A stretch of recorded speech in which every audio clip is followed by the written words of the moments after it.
From the Gospel according to Mark, chapter 5, verses 21 to 43.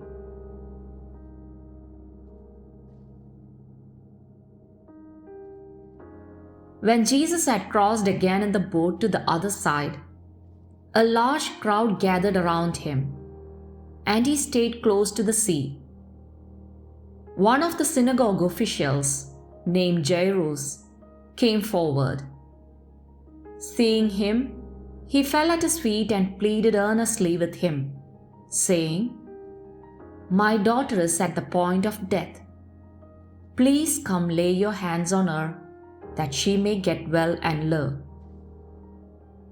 He went off with him, and a large crowd followed him.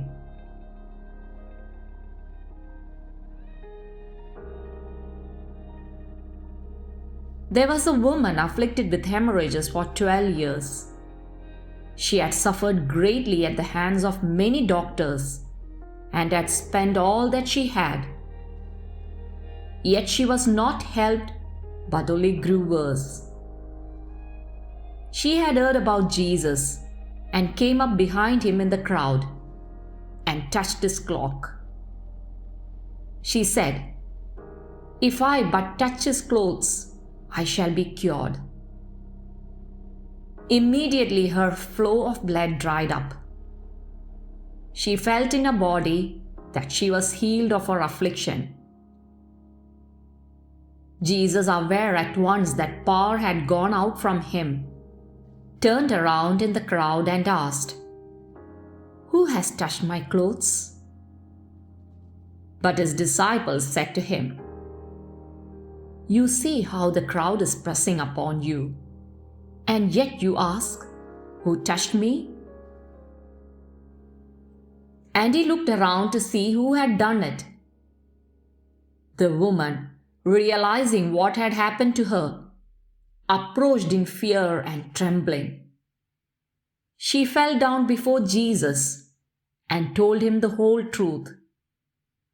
He said to her, "Daughter, your faith has saved you.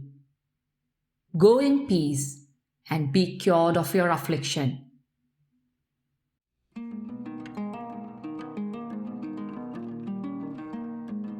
While he was still speaking, people from the synagogue official's house arrived and said, "Your daughter has died.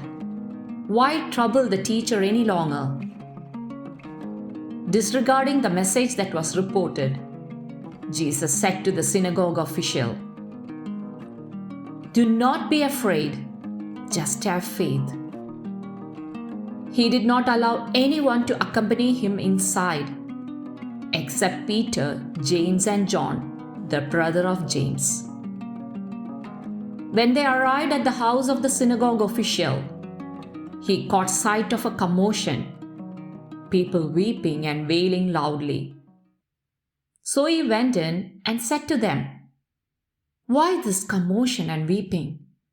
The child is not dead, but asleep." And they ridiculed him. Then he put them all out. He took along the child's father and mother and those who were with him, and entered the room where the child was. He took the child by the hand and said to her, "Talitha koum," which means, "Little girl, I say to you, arise." The girl, a child of 12, arose immediately and walked around. At that, they were utterly astounded. He gave strict orders that no one should know this, and said that she should be given something to eat.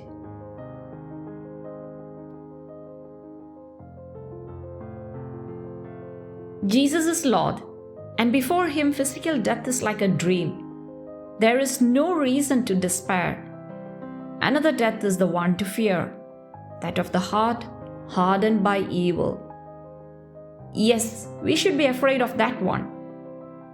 When we feel we have a hardened heart, a heart that is hardened, allow me to say, a mummified heart, we should be afraid of this. This is the death of the heart. But sin too, the mummified heart too, is never the last word with Jesus, because He has brought us the infinite mercy of the Father. And even if we have hit rock bottom, His tender and strong voice reaches us. I say to you, arise.